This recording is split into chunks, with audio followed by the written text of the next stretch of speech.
pare. Siya nga pala, ako nga pala si Impy Girl. Gusto ko lang po magkukumin yung sa video nakita ko na parang hindi maganda eh.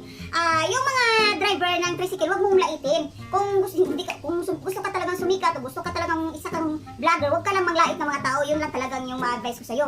Dapat yung gumawa ka ng mga video, dapat magpatawa lang mga tao ba? Wag yung laitin yung mga tao, yun yung hanap buhay nila. Ako nga eh, anak na ako isang sikat lang driver, pinalaki kami ng maayos ng tatay ko. Pero hindi ko minamaliit yung trabaho ng tatay ko kasi marangal. Marangal ang paghanap ng buhay ng isang bilang tricycle lang. So mga pare, at lalo na yung nakita ko sa video, yung nirespeto ko yung kagaya tulad mo. So ang makumin ko lang doon, mabablog ka o mapapasikat man ka o ano mang gusto mong gawin, mapatawa ka, dapat wala ka tao mapakan eh. Kasi hindi man maganda ang apak ka ng tao ba.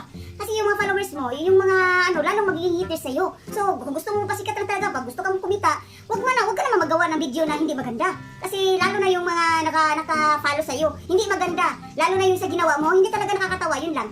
So mga pare ha, yung mga haters ganyan talaga, lalo na magkababaguhan ka lang ng salita baga, maggawa ka ng video ng vlog. So meron talaga mga haters, pero normal lang yan. Ang gagawin mo, ang advice ko lang doon is I love you mo sila. Kasi hanggang magustuhan ka nila, maging followers mo din sila. Yun ang ginagawa namin. So mga pare, yun lang ang advice ko. Yung ginawa ko nung nakita ko na video, wag naman ganyan. Oy, wag mo laitin. Tatay ko nga nag-drive nga dati ng sikat.